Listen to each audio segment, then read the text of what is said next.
Assalamualaikum warahmatullahi wabarakatuh.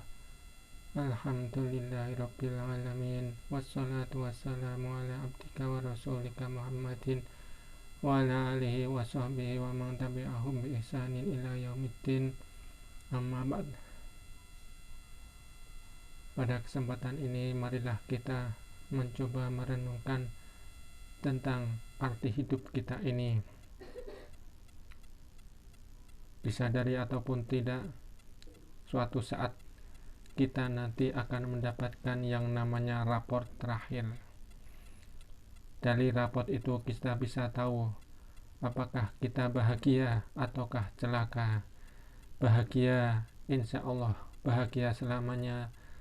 Kalau celaka juga bisa celaka selamanya.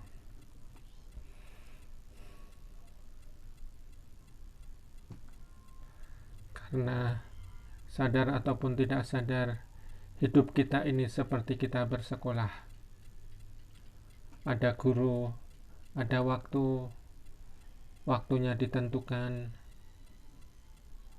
Kapan kita istirahat, kapan kita pulang, dan juga kapan kita mengalami ujian.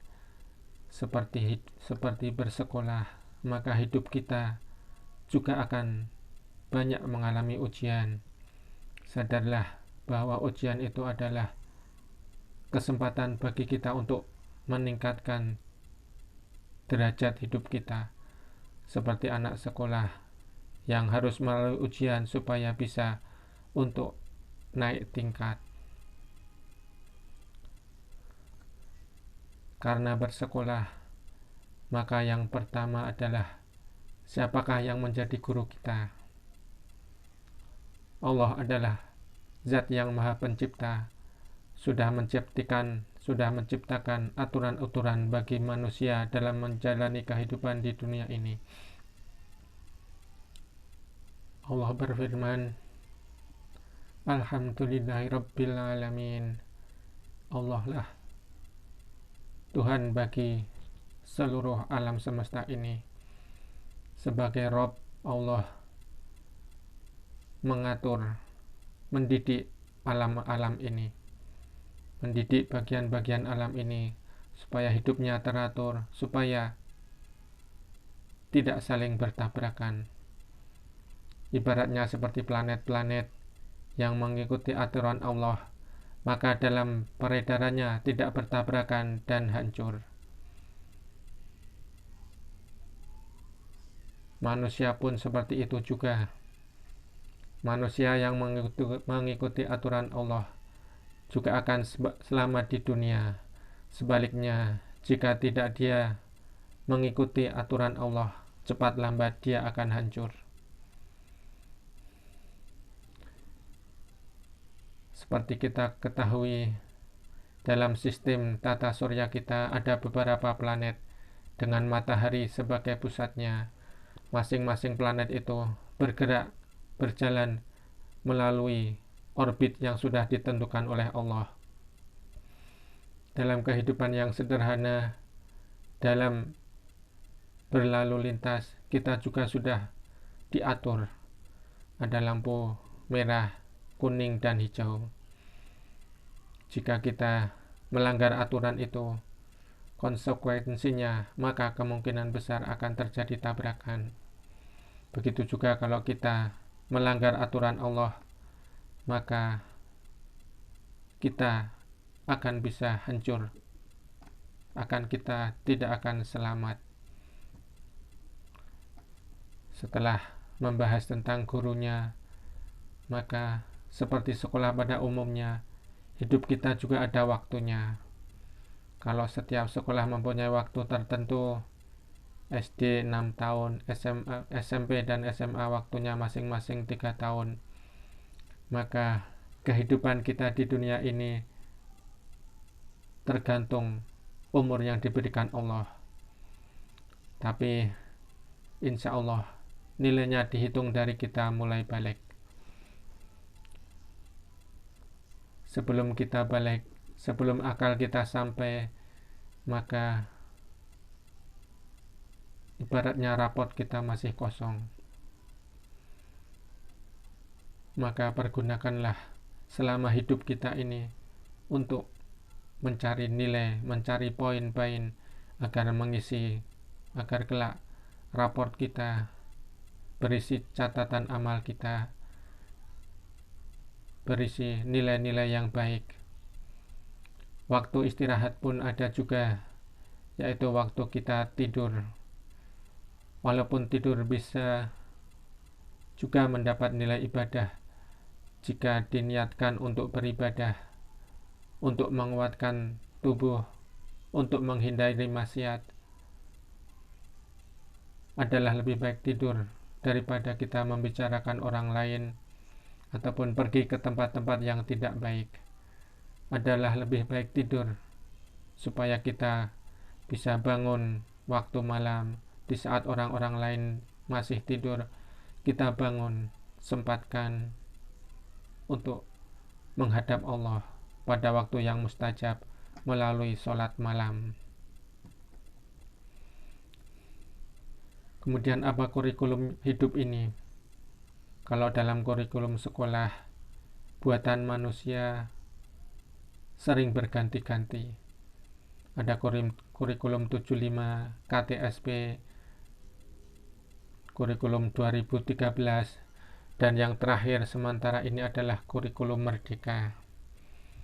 Kurikulum ciptaan Allah bagi kehidupan manusia tidak berubah sejak dulu karena sudah sempurna. Allah yang maha sempurna sudah menciptakan kurikulum yang harus dijalani selama manusia bersekolah dalam kehidupan ini. Kurikulum yang harus kita jalani seharusnya adalah Al-Quran yang dijabarkan dalam hadis-hadis Rasulullah SAW. Siapa yang memakai Al-Quran dan hadis-hadis untuk menjalani kehidupan di dunia ini dijamin akan mendapat nilai yang baik dan selamat di dunia dan di akhirat. Sedangkan mereka yang tidak mau memakai keduanya dijamin akan sesat dan tidak akan selamat di dunia maupun terlebih-lebih di akhirat. Rasulullah menjelaskan bahwa beliau sudah meninggalkan dua warisan yang mana orang tidak akan tersesat jika memakai keduanya. Keduanya adalah Al-Quran dan Al-Hadis. Jangan kita membuat ibadah kecuali yang diajarkan oleh Rasulullah. Salah satu patokannya adalah semua ibadah itu adalah haram kecuali yang ada tuntunan dari Rasulullah. Siapa yang mengadakan perkara dalam agama ini, maka sesungguhnya dia akan tertolak. Allah sudah menjelaskan, Al-yawma akmaltu lakum dinakum wa atmamtu lakum nikmati wa raditu lakumul Islam madina.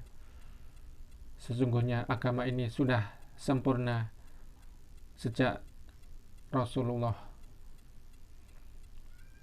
Bila kita mengadakan sesuatu yang baru, apakah kita beranggapan bahwa agama ini belum sempurna? Naudzubillah min dzalik.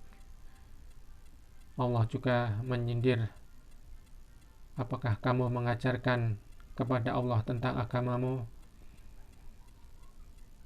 Atau alimu naullahi dinikum.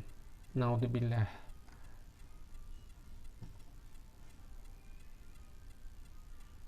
Setelah melalui kurikulum dan melalui waktu yang cukup panjang, maka Allah menentukan standar kelulusan.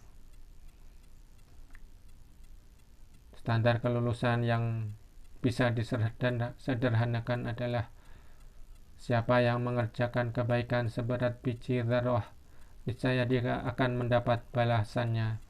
Dan barang siapa yang mengerjakan kejahatan seberat biji dzarrah, maka dia akan melihat balasannya. Wa may ya'mal mithqala dzarratin khairan yarah wa may ya'mal mithqala dzarratin syarran yarah. Begitu Allah menjelaskan dalam surat Al-Zalzalah ayat 7-8. Ada ayat lain juga,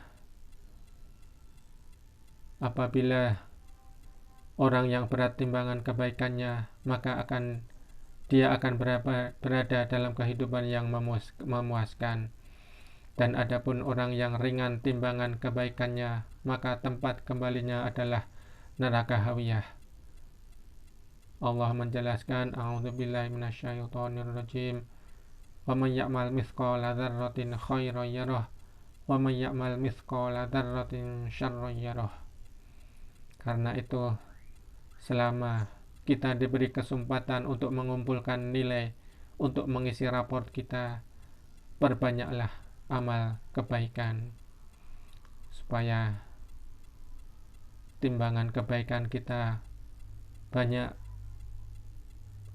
dan mengurangi timbangan amal keburukan kita. Salah satu yang bisa kita lakukan adalah melaksanakan nasihat Rasulullah, yang artinya ada dua kalimat yang ringan di lisan tetapi berat di timbangan, yaitu subhanallah wa bihamdih, subhanallahil azim. Perbanyaklah bertasbih, bertahlil, bertahmid, serta bertakbir. Insya Allah, walaupun sepertinya ringan kita lakukan, tetapi insya Allah akan memperberat timbangan kebaikan kita.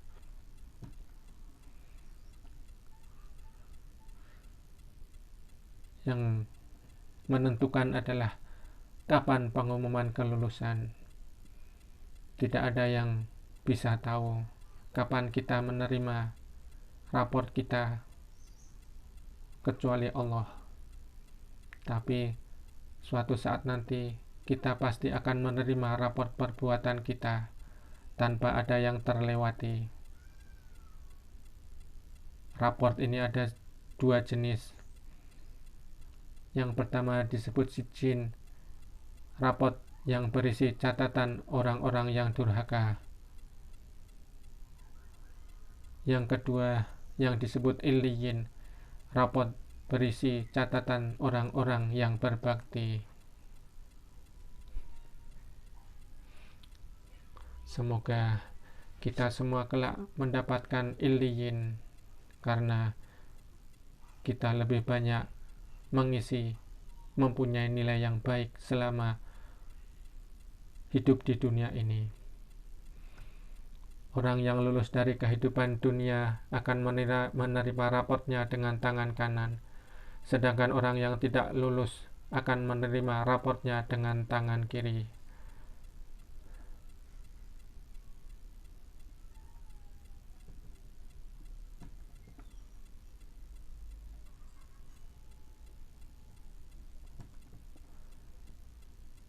Karena itu, marilah kita bersiap-siap agar kelak kita bisa menerima illiyin, insya Allah. Jangan sampai kita menerima raport kita yang berupa sijin. Persiapan itu harus kita lakukan dari sekarang. Seperti anak-anak yang tidak senang bertemu gurunya karena mengingat dia belum mengerjakan tugas-tugas dari gurunya, maka orang-orang yang selama hidupnya lalai dari tugas dari Allah, maka kelak dia merasa tidak senang ketika akan bertemu Allah, karena baru sadar akan resiko yang harus dihadapi akibat melalaikan perintah Allah. Allah pun tidak senang jika harus bertemu dengan orang-orang yang mendurhakainya.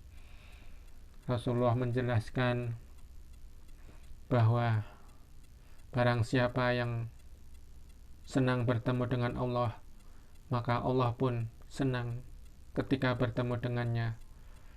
Dan bila ada orang tidak suka bertemu dengan Allah, maka Allah pun tidak suka bertemu dengannya. Orang ketika hidupnya banyak melakukan amal kebaikan, maka ketika dia akan meninggal, maka dia akan merasa senang karena merasa sudah melaksanakan kewajiban dari Allah. Dia sudah banyak mempersiapkan amal. Allah pun juga senang kalau menerima hambanya yang patuh melaksanakan perintah-perintahnya.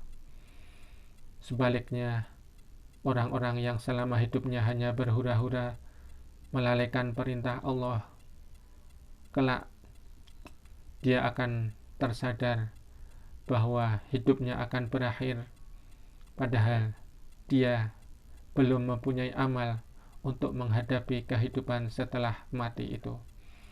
Dia merasa takut menghadapi ancaman, menghadapi siksaan Allah. Maka dia merasa tidak senang kalau harus bertemu dengan Allah karena merasa banyak melanggar aturan Allah. Allah pun juga tidak senang kalau harus bertemu dengan orang-orang yang selama hidupnya melanggar dan melalaikan perintah Allah.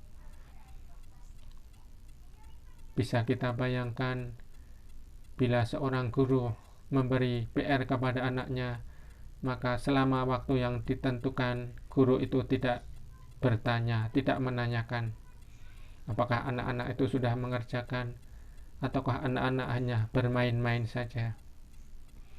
Anak-anak yang tidak pintar, dia akan lalai, dia akan lebih banyak bermain, sehingga ketika waktu pengumpulan PR tugas itu datang, dia baru merasa ketakutan karena harus bersiap-siap menghadapi kemarahan gurunya.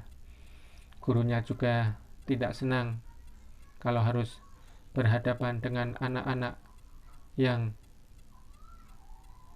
melalaikan perintahnya. Allah juga seperti itu. Kalau harus menghadapi orang-orang yang banyak melalaikan perintahnya, dia juga tidak akan senang. Terakhir, marilah kita berdoa. Rabbana atina fid dunya hasanah wa fil akhirati hasanah wa qina adzabannar. Subhana rabbika rabbil izzati amma yasifun wa salamun alal mursalin walhamdulillahi rabbil alamin. Wassalamualaikum warahmatullahi wabarakatuh.